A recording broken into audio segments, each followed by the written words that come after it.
Fala galera, bem-vindos a mais um Landcast. Hoje eu tô aqui com o Júlio César Gomes, um gigante. 300 milhões de cicatrizes aqui, vai dar uma aula pra gente hoje. 30 anos de experiência, galera. Eu tenho 35 anos de idade, embora não pareça. Assim, Júlio, você tem quase o que eu tenho de idade de experiência, bicho. Imagina tanta coisa que você já passou aí, cara. Algumas cicatrizes, tem bastante coisa para contar. A ideia é tentar trazer o máximo de casos práticos, né? Experiência, o que deu certo, o que deu errado. E estou à disposição para a gente poder fazer um debate bem bacana aqui. Show de bola. Hoje a gente vai ficar uns 40, 45 minutinhos batendo um papo. Hoje o Júlio é CIO na Iguá Saneamento, né? Passou por ADM, Gartner, assim, Ultragaz. Gartner estava do outro lado da mesa ali, né? Então, sabe exatamente como pensa, né? A galera que está aí do outro lado executivo, né? Assim como ele hoje, né? Teve do outro lado, trouxe ideias, ensinou, ajudou. Enfim, é um cara que consegue falar sobre as duas línguas de fato, né, galera? Então, mas antes da gente, de fato, falar um pouquinho de mundo profissional, Júlio, né? Do teu dia a dia, vamos falar de você, que acho que é mais difícil, assim, é muito difícil falar da gente, né, cara? Quem que é o Júlio? O que ele gosta de fazer? Quais são os seus hobbies? Você é pai? Como que é? Fala um pouquinho de você. Eu sou casado, pai de 2 filhos, um menino de 16, uma menina de 13. Sou esportista por natureza, joguei vôlei 30 anos da minha vida. Caramba. Fui federado, fui quase um atleta profissional. Assim. Então, com 18, 19, você tem que decidir entre faculdade, trabalho e você sabe que o seu biotipo talvez não vai chegar lá pela altura, esse tipo de coisa. Então, mas continuei jogando amador. Então, parei de jogar vôlei na pandemia, antes da pandemia, e eu acabei mudando de esporte, acabei indo pro tênis. Então, hoje, tênis, meu esporte Tá uma febre, né, cara? Eu mudei porque, na época, as quadras que estavam abertas eram poucas e até grupo de amigos, né? Você acaba migrando, meu cunhado jogava, eu falei, acho que eu tenho jeito para jogar, eu comecei a jogar e me dei bem. Hoje eu jogo tênis e pádel, né? Assim, o pádel meio que deu uma invadida agora no Brasil, né? Argentinos, espanhóis aqui, e tem sido assim, e, obviamente, vou na academia, tenho que cuidar do corpo, cuidar da mente, gosto de viajar, sou um cara família, tranquilo. Então, assim, acho que esse é um... Tem filhos? Tenho 2. 2 filhos. Tenho 2, né? Eu falei, um menino de 16, 16. o Matheus, a Manuela de 13. Então, assim, Que legal. acho que a minha válvula de escape é o esporte, né? O mundo de TI, ele consome bastante da gente. Quando não estou, né, assim, praticando esporte, eu tô assistindo um filme, uma série, mas eu sou um cara tranquilo, um cara família. O que eu adoro é viajar. Eu acabei de voltar de férias faz uma semana e a gente deu uma boa rodada aí. É bom demais viajar. Que legal. E como que, conta pra gente, como que você mergulhou na área de tecnologia, assim? Foi acontecendo ou você não, de fato, entrou na faculdade? Como que foi? Vamos lá, com 14, 15 anos você não tem maturidade para tomar nenhuma escolha, né? Então, como todo menino lá atrás, além de jogar vôlei, eu comecei jogando futebol, né? Então eu tinha um sonho de jogar futebol e acabou não dando certo, né? E aí eu me lembro que eu mudei de casa de uma rua para outra e ao invés da galera do futebol, eu conheci a galera do voleibol. E aí o voleibol veio comigo até 47 anos. E nesse interim, a minha irmã, ela foi para uma faculdade, acho que nem existe mais, faculdade ibero-americana, para fazer letras. E como eu comecei a trabalhar cedo, aos 14 para 15 anos, no Banco Real, eu tinha contato com tecnologia, né? Na época eram os terminais burros, né? Telex, fax, esse tipo de coisa, que eram as tecnologias da época. E por ter começado a trabalhar cedo, eu comprei um PC. E nessa de comprar um PC, e na minha época, você não vai nem lembrar disso, né? WordStar, Lotus, essas coisas, né? Assim, na época o computador era o MSX da Gradiente, eu acabei tomando gosto. E meio assim, eu vou te dizer, assim, você teve maturidade, uma escolha foi totalmente direcionada pelos seus pais. Meus pais, educacionalmente, não puderam me orientar, mas eu acho que desde o início, senti que era uma coisa que eu gostaria. Se eu não tivesse na área de tecnologia, eu estaria com esporte, né? Trabalhando como, sei lá, um professor, um treinador, alguma coisa. Mas eu acho que eu tomei a decisão correta e eu acabei caindo exatamente no meu primeiro emprego de tecnologia aos 18 anos. Saí do banco e fui ser estagiário. E aí comecei com o finado Progress. Existe o Progress ainda hoje, que era a principal tecnologia, exato, né? Da DataSul, né? E aí eu tenho uma carreira até de 93 até o 2000 muito focada em sistemas que estão ao lado ou tem o Progress como tecnologia praticamente como fundação, a DataSul e o Symix, que era um outro sistema que... Aí acabei indo para algumas empresas antes, para Gradiente Eletrônica, para Nintendo. Esse é um pouco da minha carreira, para te dar um overview lá no início, mas foi um pouco de sorte, talvez. Você não chegou a programar coisa do tipo? Sim, e aí o primeiro emprego foi exatamente esse, como programador Progress, né? E aí eu fiquei alguns anos como programador Progress, legal, né? legal. Linguagem estrutural, né? Assim, eu lembro dos comandos, for each, coisa desse tipo, né? Programou mesmo, para lembrar, programou. Eu programei, foi bem legal, mas ao mesmo tempo, né? Eu acabei, quando eu fiquei numa consultoria durante 4 anos, e eu acabei abraçando outras coisas, principalmente de infraestrutura. Aí eu acabei criando até um gosto, uma aptidão na época por sistemas operacionais, banco de dados. Então, no meu outro emprego, que eu fui para a Nintendo, eu já era um administrador. Então, foi na época da Novell, foi a época dos sistemas baseados em Unix, na época de SQL Server, na época de Banco Progress, que eu era administrador do Banco Progress. Tanto assim, é tão curioso, que no final de 2000, eu acabei sendo convidado para ir para Progress nos Estados Unidos. Eu acabei me tornando... Em 98, eu saio da Nintendo e vou para Progress Software no Brasil. Aí eu fico de 98 até 2000. De 2000 até 2002, eu fui expatriado para participar de um grupo nos Estados Unidos, em Bedford, na sede da Progress, o qual fiquei 2 anos fazendo trabalhos do lado nordeste, ali perto de Boston, né? No grupo de Professional Services e fazendo parte de um time chamado Latin America Support Team, que suportava o Brasil, o México, a Argentina e alguns países através de uma base lá nos Estados Unidos. Então isso foi muito legal. Acabei me tornando especialista em Progress. Caramba, a gente tem cliente em Progress. Esse negócio é difícil, hein, meu? Pancada, assim. A tecnologia era boa, eu gostava, era muito, muito boa, muito estável, assim, obviamente concorria com a Oracle, com a SQL Server, esse tipo de coisa, mas durante muito tempo foi uma tecnologia que foi assim, foi a fundação da DataSul. Então, exato. Eu confiava muito no produto. Ainda roda, né, em cima ainda do Progress. Roda. É que virou TOTOS, né? Então, assim, provavelmente deve ter gente com DataSul MS até hoje aí, outros sistemas feitos em Progress. Eu me lembro do Symix, não me lembro mais de algum outro. Acho que MFG Pro era o outro sistema que rodava aqui no Brasil também, feito em Progress. Caramba, que legal. Quanta coisa.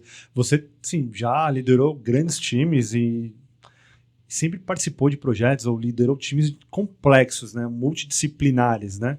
Você tem algum ritual, alguma estratégia para tocar esse tipo de time assim complexo? Multidisciplinar? Eu acho, assim, o primeiro grande ponto, né? Eu acho que é um aprendizado. Para você liderar times grandes ou times complexos, você precisa saber, é um xadrez, colocar as pessoas certas nos lugares certos. Isso, para mim, é a chave, né? Eu me lembro de uma passagem, até mesmo da minha carreira, e eu programava, mas eu não era o melhor programador. E a partir de um tempo, eu acabei virando especialista em sistema operacional, em banco de dados, em rede, esse tipo de coisa. E a minha líder, na época, ela percebeu isso e ela me colocou, né? Então, isso para mim ficou com um aprendizado tão grande, né? Então, assim, no final, e até nosso papo fora, né? As pessoas trabalham por 3 grandes coisas quando elas saem de casa, né? Assim, dinheiro, o boleto vai chegar, você tem que pagar. Desafio, né? Obviamente, você precisa fazer com que essa pessoa ela seja fomentada, né? Para ela ter crescimento. Acho que é super importante. E um ambiente de trabalho, né? Como você se relaciona com seus pares, com seus líderes, com seus diretos, com a companhia como um todo, né?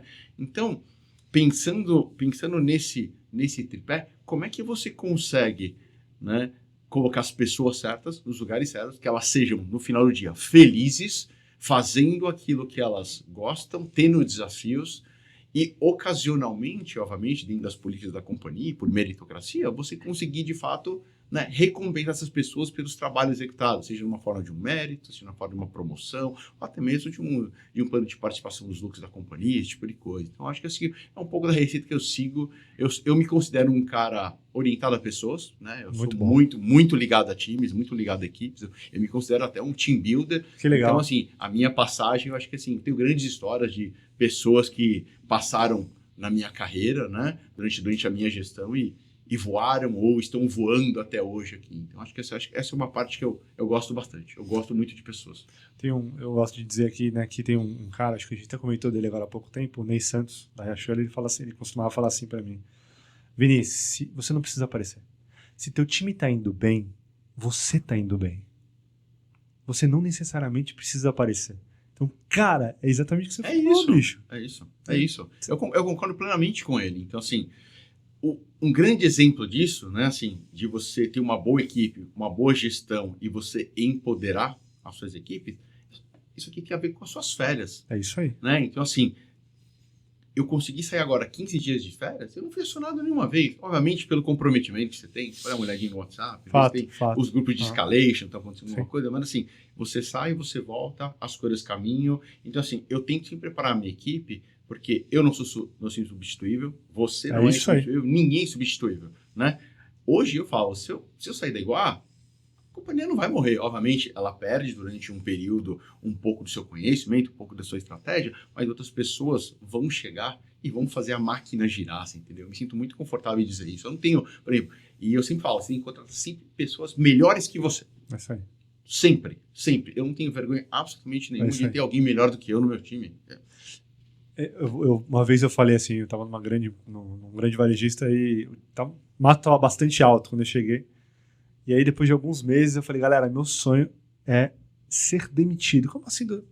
A hora que eu, assim, a companhia não precisar mais de mim. Assim, podemos tirar o Vini que a companhia vai andar perfeitamente, sem nenhuma centralização, o time tocando, fazendo a roda girar, literalmente sem nenhuma dependência. E quando você chega nesse estágio, perfeito, é porque você fez o seu trabalho, né? Você não precisa centralizar de fato as coisas, né, Julio? Eu concordo, depois a gente vai conversar, mas assim, tem um framework que eu uso hoje e ele é pré-requisito para planejamento estratégico. Eu chamo de novo modelo operacional de TI. Quando eu cheguei, nos lugares que eu cheguei, toda vez que você tira a sua primeira foto, você tem certeza, isso é meio clichê, né, o que eu vou falar, mas assim, para TI se conectar ao negócio, né, e para ela gerar valor, você vai precisar de um novo modelo operacional. E nesse novo modelo operacional, né, um framework, até mesmo fazendo um jabá aqui do Gartner, né? Você tem 9 capacidades que você precisa levar ao nível de maturidade para você sair de um viés de back-office para um viés de front-office, para você estar perto do cliente, né? Que no final é a existência das nossas companhias, né? Então, na medida que você eleva o modelo operacional, você também eleva o modelo de estrutura organizacional e de talentos da sua equipe. E aí, você, voltando à pergunta que você me fez, colocar as pessoas certas, nos lugares certos, com as capacidades corretas, é chave para você ter sucesso. Sem isso, não tem desenho de estratégia nenhuma e nem conexão ao negócio. Muitos líderes estão passando aqui, né? E a galera está comentando que o ideal é ter líderes técnicos, né, na primeira linha e as pessoas que não são técnicos serem treinadas a serem, né? Qual que é a tua visão sobre isso, assim? Eu acho assim, nos foi cobrado durante muitos anos, né, que a gente deveria estar dentro do negócio. Isso sempre foi assim. Putz, se você não conseguisse traduzir uma necessidade de negócio para dentro do board da companhia, para isso se transformar em algum projeto, em algum outcome que ia gerar resultado da companhia, eficiência, alguma coisa, você não era um bom executivo de TI. Por quê? Porque você não conhecia do negócio. Então, muito tempo. Hoje, mais do que nunca, a gente tem que ter os dois. Você não pode deixar de conhecer do negócio e você não pode deixar de conhecer de tecnologia. Então, assim, nós estamos falando em algumas ondas agora, agentes, né? Assim, onde os executivos da companhia de negócio, eles chegam para você com aquela vontade, né? Putz, esse buzzword, e agora que eu faço? Todos os meus pares estão usando esse tipo de coisa. Então, você tem que entender a tecnologia para você criar propósito e para questionar, assim, legal, porque problemas que você quer resolver. Então, assim, uma coisa que eu faço com as minhas equipes é bota o pé na estrada, conhece o negócio, mas não deixa de estar em contato com nossos principais fornecedores, os principais fornecedores do mercado, para conhecer de tecnologia.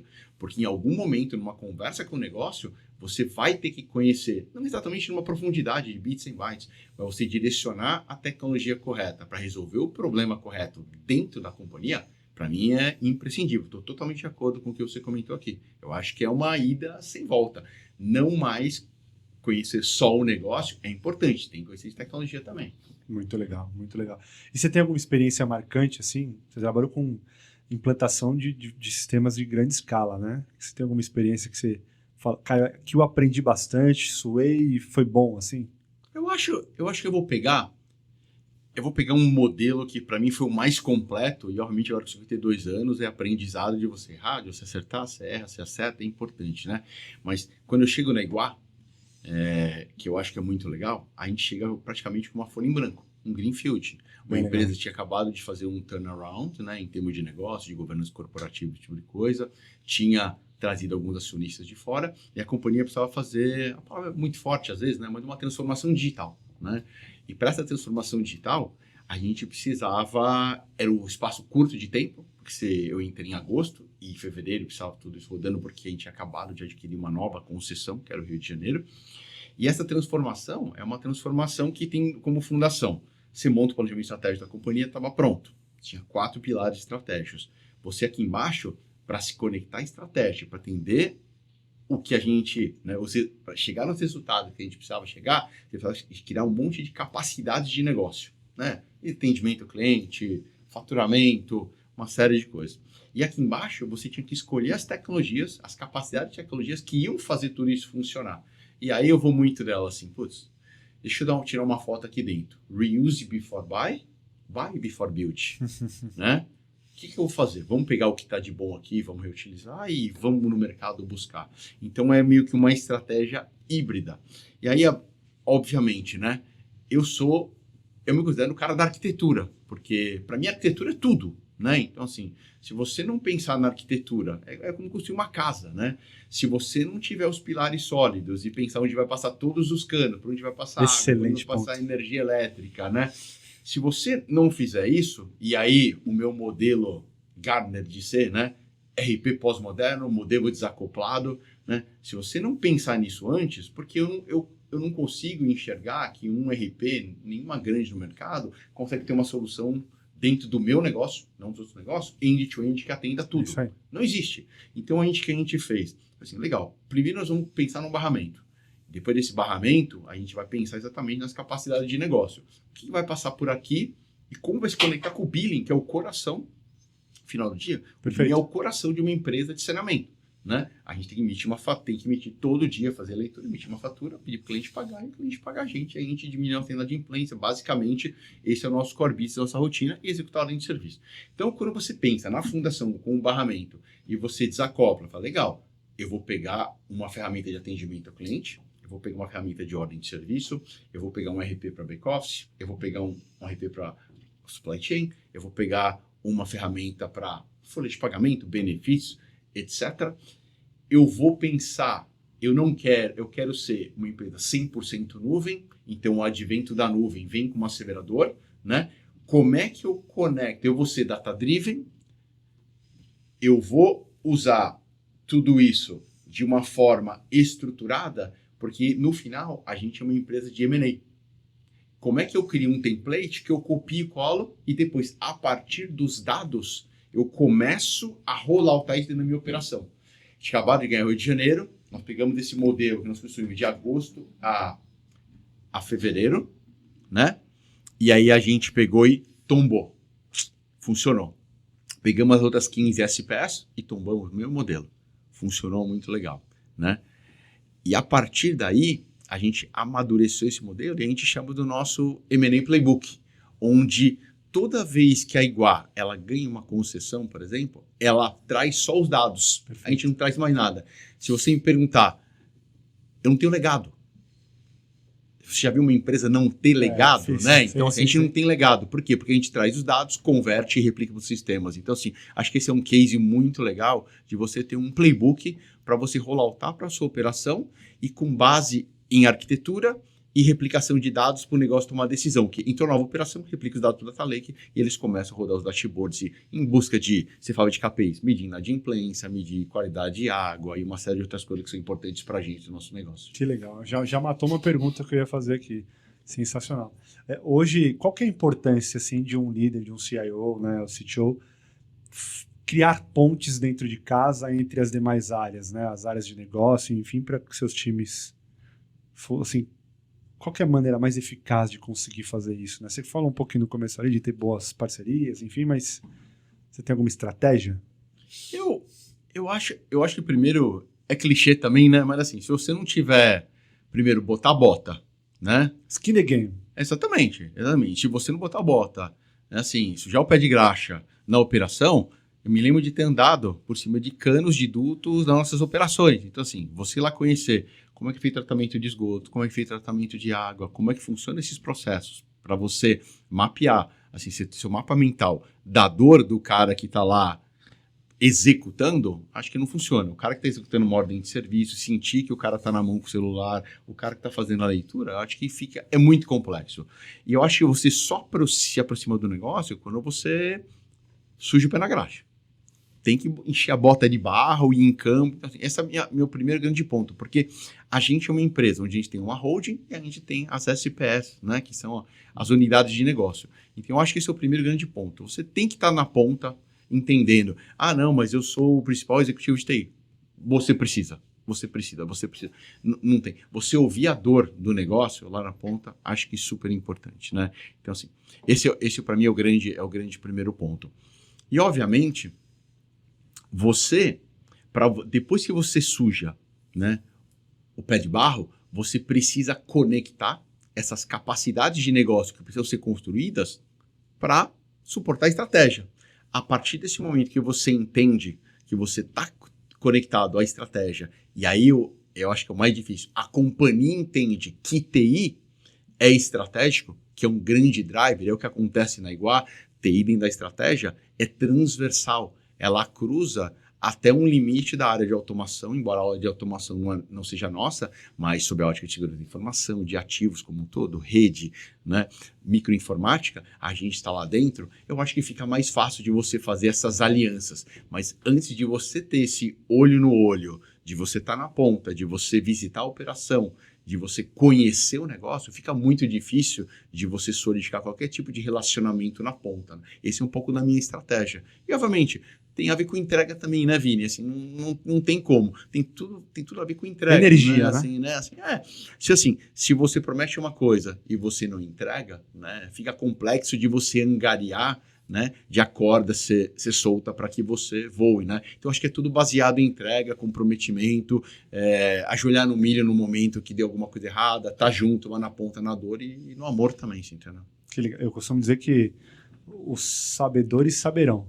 Então, se você tem skin in the game, vai lá, bota a bota, suja o pé, de fato mostra que você está, né, envolvido no negócio.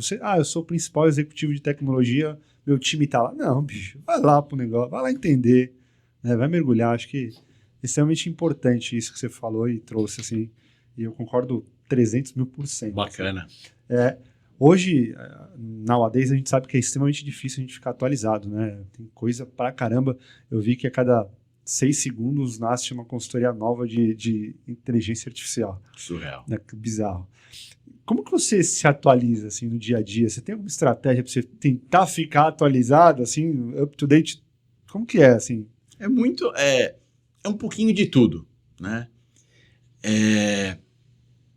Eu acho que o WhatsApp, né, participar de alguns grupos desse tipo de coisa me ajuda. Então eu tenho grupo de segurança de informação, eu tenho grupo de IA, né, eu tenho alguns grupos que eu me conecto e eu estou sempre reservando alguns minutinhos para poder ler, né? Tem alguns portais, alguns sites, os quais eu acabo gastando uns minutinhos quando vê uma notícia que me chama a atenção, por exemplo. Uhum. Uma coisa que eu gosto muito, e por ser assinante do Gartner, o Gartner me metralha. E aí eu tento gastar 30 minutos, às vezes, assim, putz, eu peguei essas 2 notas de pesquisa, isso é importante.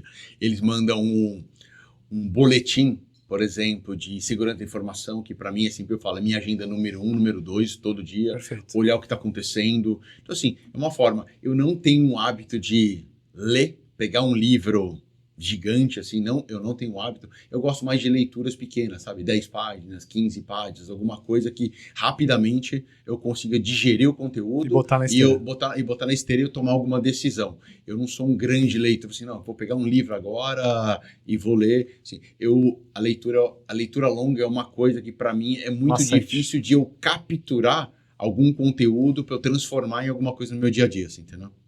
É legal, cara, assim, abrindo o coração para você. Você é um cara baita, cara experiente, né? Assim, tanto de vida, né? Enfim. E você não tá cansado, cara. Você tá com a energia aí a milhão. Muito, Né? Isso é muito legal de ver assim e espero chegar, né?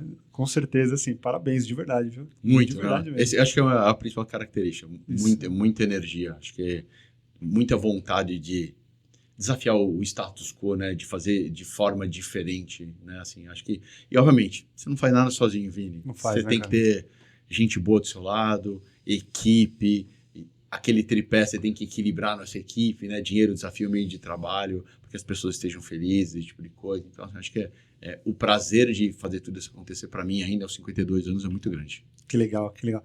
E hoje, na sua área de atuação, no seu segmento, né? Que tipo de tecnologia você está olhando, assim, que de fato vai trazer uma grande transformação nos próximos anos, semanas, meses, enfim? E como que você está se preparando para isso? Vamos lá. Eu acho que em saneamento, a gente não tem uma bala de prata e nenhuma transformação gigante do que a gente está vendo aí em termos de, assim, a gente não tem mais uma buzzword, para a gente é realidade, a gente usa, e eu vou contar um pouquinho aqui, mas a gente não tem uma grande transformação acontecendo no nosso segmento, que vai de repente falar assim, nossa, agora nós vamos transformar nosso negócio, porque também o nosso negócio tem muito a ver com infraestrutura no país como um todo. Então, a gente acaba dependendo muito dessa infraestrutura se transformar, né? E aí eu vou te dar uns exemplos, né? Assim, a IA para a gente, obviamente, tem ela tem uma aplicabilidade muito legal. Então, assim, pensa assim, algoritmo de fraude. A gente tem que saber quem está pagando para a gente, quem não está pagando, mas às vezes a gente precisa entender exatamente o comportamento. Então, a IA ajuda muito a gente a poder avaliar o comportamento e a campo entender se alguém está fraudando, né? Porque assim, uma das alavancas de crescimento da companhia é fazer com que quem está consumindo o meu serviço, a pessoa tem que pagar. Então a gente tem que ir atrás. Quando a gente olha em planejamento de produção de água, por exemplo, a gente também consegue, né, fazer, vou contar um pouco de hidrometria digital, né? Quando a gente fala de hidrometria digital, eu tenho hidrômetros ultrassônicos na rua que eu consigo ler, cortar e religar remotamente. Hoje o corte, ele é um negócio físico. Você vai lá, bota um T para você cortar, ou você corta dentro da casa da pessoa, ou você corta fora na rua. A gente tem hidrômetro digital, tem mais de 30 mil hidrômetros aí no Brasil, e tem uma faixa de clientes especial para a gente colocar, a gente chama de Iguá Mais, por exemplo, dando um exemplo, mas a gente consegue ler, cortar e religar remotamente. Mas conectado via Wi-Fi, o que é isso? Via LoRa e Sigfox. E agora com NB-IoT, né? Que legal. Narrowband, né? Que é uma frequência sendo liberada pelas operadoras agora, né? Então, assim, isso é muito legal. E, obviamente, todas as cidades de hidrometria estão dentro de uma nuvem onde, sei lá, rodou o processo de reconciliação. Que ela satisfez as condições de que eu posso cortar, porque tem uma série de condições, eu não posso simplesmente ir lá cortar. Beleza, você manda o sinal, ele corta, me pagou, reconcilia de novo, eu mando lá e religo ele. Isso em baixa escala, a gente tem 2 cidades menores já rodando, esse tipo de coisa. A tecnologia não foi escalada por um tema de tecnologia. Aí você me pergunta, você acha que um dia o Brasil vai ser hidrometria digital em tudo? Não acho. Assim, a não ser que a gente consiga fazer uma redução do custo de hidrometria digital dentro do país como um todo, porque a gente tem questões de tarifa social, por exemplo. Então, assim, por exemplo, o cara que a gente fatura tarifa social, às vezes menos de R$50, às vezes eu não consigo pagar o investimento que eu botei no hidrômetro, então acaba não valendo a pena. E aí, obviamente, pela amplitude, pela geografia que a gente não consegue instalar hidrômetro digital para todo mundo, até mesmo em intenção de infraestrutura. Então, eu acho que sempre vai ser híbrido, mas eu ainda não enxergo no final do turno que a gente vai ter hidrometria digital. Então, assim, esse número vai crescer muito, né? Vai crescer. Está crescendo, porque com a entrada das privadas, né, fazendo investimento, tende a aumentar muito, porque isso para a gente é uma redução de custo, eficiência operacional. Tá? Então, assim, em termos de IA, a IA tradicional, isso é um pouco que a gente usa para fazer. Por exemplo, dando um exemplo, se eu tenho 100 hidrômetros instalados numa rua e eu tenho 10 digitais, eu consigo fazer o planejamento de produção dessa rua ou desse bairro com base em 10. Só com quase 98%, 97% de acuracidade, esse tipo de coisa. Então, para a gente, a IA é um diferencial para a gente competitivo, né? Obviamente, para melhorar, baixar a nossa inadimplência, recuperar a receita. Quando a gente fala em IAGEN, obviamente, transformar a experiência do nosso cliente, né, com a gente, através de cognitivo, nossos canais digitais, eu acho que tem oportunidades aqui de analisar e melhorar sempre a experiência, jornada de experiência do cliente, eu acho que isso é super importante. E eu, dentro de casa, eu olho a IAGEN muito mais, os agentes, para poder ter um viés de, vamos dizer assim, de eficiência operacional. Pegar áreas como jurídico, que são intensas em texto, áreas regulatórias, a gente tem uma série de provas de conceito, de MVPs que já estão rodando, né, que eu consigo, por exemplo, ajudar um advogado, consigo ajudar um analista a gerar uma série de informações e facilitar a vida deles, além do que eles já fazem no Copilot, tipo de coisa. Então, assim, esse é um pouquinho do que a gente tem utilizado. A transformação digital em termos de cliente mesmo, experiência do cliente, a primeira onda ela foi feita e agora a gente parte muito mais para uma jornada mais fluida de omnicanalidade, que é o que a gente está com outro projeto agora, de trazer cognitivo, você ter, na verdade, a experiência do cliente através de todos os canais, fluida, esse tipo de coisa. Então, assim, esse é um pouco dos ativos, obviamente, que a gente tem. No final do dia, né, essas tecnologias vão ajudar a gente a se transformar, causando uma experiência melhor, que é super importante para a gente. E em alguns lugares a gente consegue alavancar, obviamente, receita, um contrato de contencioso, que a gente consegue desenrolar esse contrato e dar uma decisão mais rápida, de repente uma receita de, sei lá, de uma indústria, de uma escola, às vezes que está devedora para a gente consegue colocar isso aqui para dentro, entendeu? Que animal, muito legal, hein? Hoje, com 30 anos de experiência, um pouco mais de 30 anos de experiência, tem uma galera aqui que a gente está acompanhando enfim, nas descrições dos vídeos do YouTube ou até mesmo no Spotify, né, que perguntam enfim, né? E uma das principais perguntas que aparece pergunta para o executivo aí que dica que ele dá para a gente, né? Para chegar de fato na cadeira que ele chegou com tanto êxito, né? Então, se eu fosse perguntar para você quais são as 3 dicas que você daria, que você fez ou que você deixou de fazer e faria, né, para uma pessoa ter êxito e chegar numa cadeira de executivo?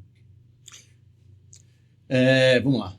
Em primeiro lugar, eu acho que a brincadeira do long life learning, você nunca vai deixar de aprender. A única coisa que eu sei é que eu nunca sei, né? E assim, nunca o conhecimento é demais. Então, eu acho que isso aqui, primeiro, sensacional.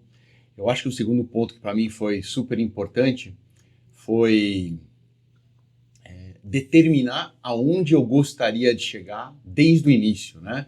E aqui talvez não tenha uma resposta 0 e 1, né? Assim, nem direita nem esquerda, mas uma coisa eu sei que eu sempre quis ser um gestor e nem todo mundo quer ser gestor. E até aí tudo ok. Você pode ser um grande especialista e hoje a carreira Y te permite fazer tudo isso. Eu acho que é super importante você determinar os seus próximos 3, 4 anos de carreira. E hoje eu sei que os jovens eles planejam num espaço muito mais curto, né? De 1, 2 anos, mas eu acho que planejar o seu próximo passo é super importante, né? E aí conectado exatamente com o preparo tecnológico, né? Então, e um outro ponto, a gente fala muito da carreira técnica, né? E as pessoas acabam esquecendo dos seus soft skills, né? Então, eu acho que você exercitar os seus soft skills, né? Liderança, flexibilidade, trabalho em equipe, né? Não se preocupe só com a parte técnica. Se preocupe também com os seus soft skills, né? O quanto que você tem que ter esses soft skills preparados para o momento que pintar uma oportunidade você tá pronto exatamente para você dar esse salto na sua carreira. Dicas valiosíssimas, hein, Julião? Incrível, cara. De fato, acho que o aprendizado diário, né? Tem preguiça, cara. Saiba onde você quer chegar, estude, batalhe. Eu acredito muito naquele ditado. Se você foca por 2 anos, né? Se dedica de fato àquele teu objetivo, você, né, você normalmente alcança, assim, né? Não digo numa cadeira de executivo, 2 anos é quase impossível, né? Depende da empresa. Mas se você se dedica, é quase impossível você não chegar, né? Ou especialista na carreira Y, de fato, numa cadeira executiva, né? Eu brinco que algumas coisas são do cabelo branco.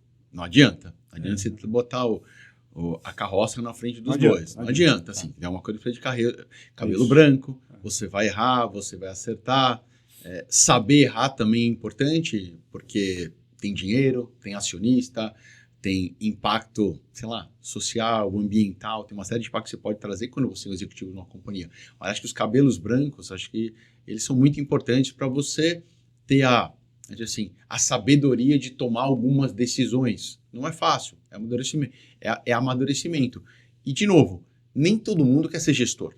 Tem gente que não quer liderar pessoas no dia a dia, mas ela pode ser um líder temporal, né? Então, aí acho que o ágil, né? Toda a carreira especialista traz uma possibilidade, né, de você gerenciar pessoas temporalmente durante um projeto, né? E você não ter que gerenciar a carreira dessas pessoas, que nem todo mundo quer fazer isso. Então, assim, acho que não tem uma resposta, né, certa nem errada. Depende muito. Volta ao que você falou.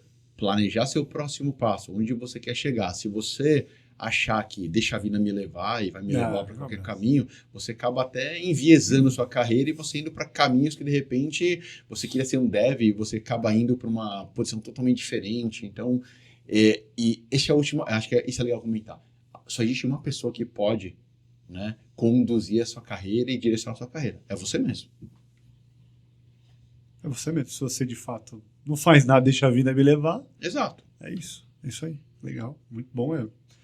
Hoje, se a gente for olhar para desafios e oportunidades na área de tecnologia, né? Olhando o cenário atual, né? Como que você enxerga isso daqui 5 anos? A gente falou de IA, né? Mas você acha que... como que você enxerga tecnologias emergentes, enfim? Eu acho que, diferente de tecnologias que apareceram nos últimos 3, 4 anos, que sucumbiram, Blockchain, né? Metaverso. Metaverso. Por exemplo, né? O Metaverso é a versão do Second Life, né? Para quem vai lembrar, se me dá, vai lembrar do Second Life, né? Eu lembro que teve uma consultora que fez foi pioneira nisso na época, né? De vender apartamento dentro do Second Life. Eu estava na Gafisa na época e foi super pioneiro.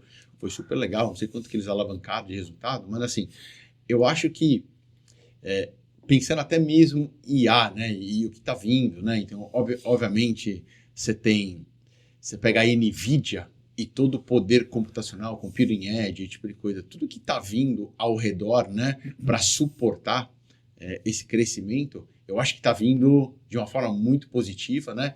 Porque eu lembro que no Gartner, acho que há uns 5 anos, não tem um pouquinho, tinha um artigo que fala a morte dos data centers, né? E é engraçado, né? Assim, chega a ser engraçado. Hoje, a gente vê no Brasil investimentos massivos em construção de data center, né? Porque, na verdade, o poder computacional está sendo cada vez mais exigido, né? E olha que você pega uma NVIDIA, né? Que é uma empresa que trilhões, né, sendo colocados para poder computacional, eu enxergo que o que está vindo pela frente e o que vai ser utilizado de poder computacional é praticamente assim infinito a gente conseguir dizer a capacidade que vai ser necessária, né? Assim, é muito difícil de você prever isso, né? E aí, fazendo um paralelo com todo o movimento, né, que todo mundo, né? Eu estava lendo uma reportagem do CEO da NVIDIA, né? E assim, eu acho que algumas tecnologias, do mesmo jeito que a gente teve marcos, né? O marco da internet, a criação do iPhone, né? Tudo isso, né? Eu acho que está acontecendo agora com inteligência artificial, né? Você querendo ou não, vai né? ter que... Você vai ter.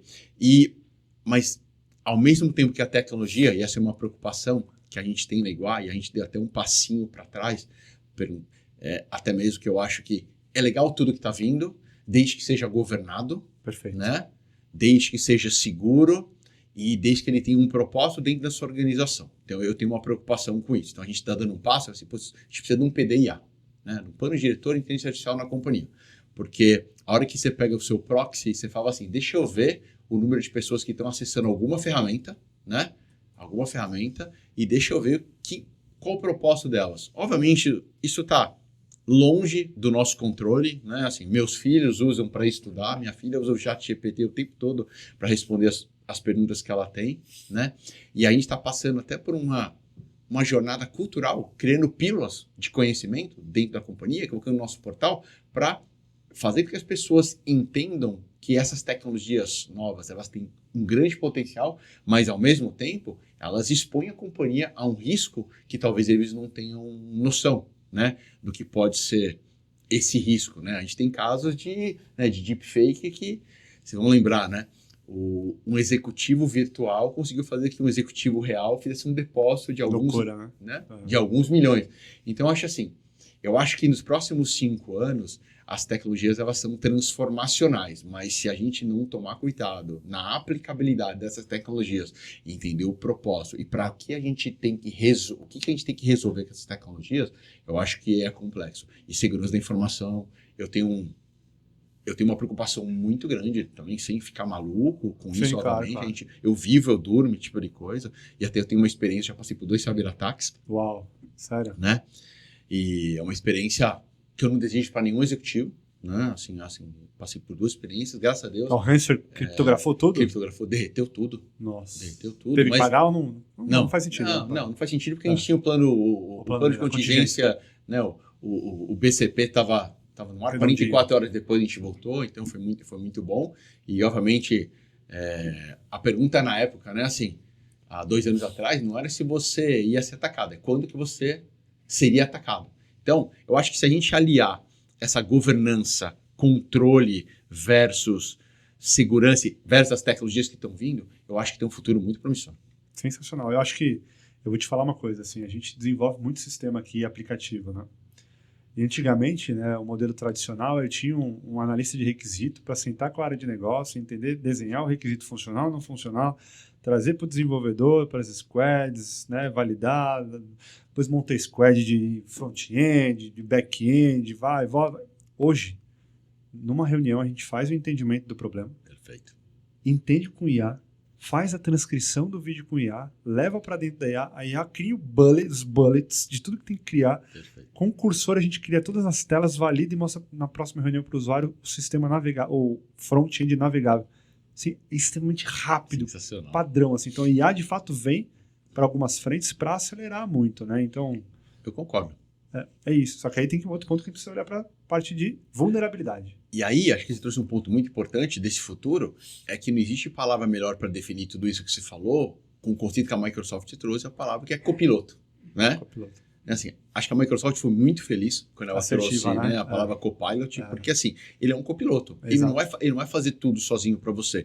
Além de tudo, quando você fizer o deployment, você vai ter um robô fazendo o teste unitário, fazendo o teste integrado, vai aprender toda a sua esteira DevOps, vamos chamar de DevSecOps, né? Para que a hora que você fizer um deploy do seu código, valide e você não está expondo nenhum risco de segurança do seu cliente, tipo de coisa. Então, assim, a partir do momento que você tem toda essa automação e você tem um humano, eu não acredito em robô, Skynet, esse tipo de coisa, você tem um humano pilotando tudo isso, para mim, eu acho que tá perfeito. É isso. Principalmente fazendo a curadoria de tudo isso. Né? Perfeito.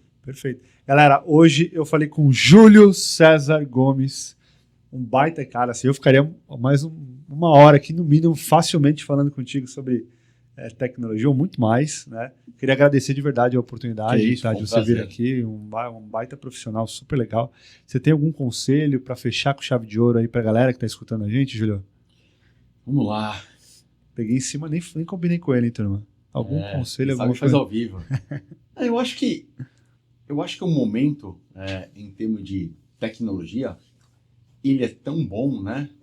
E meu conselho é que não deixe, né, de montar, mesmo que de uma forma macro, né, assim, você olhar para a estratégia da sua companhia, entender quais são as grandes dores, né, em termos de negócio, e depois de você entender essas grandes dores, né, você tentar criar um radar de tecnologia naquelas tecnologias que você vai ampliar o uso, que você vai tirar porque não tem nenhuma aplicabilidade dentro do seu negócio, aquelas que você vai testar, vai poder fazer MVP.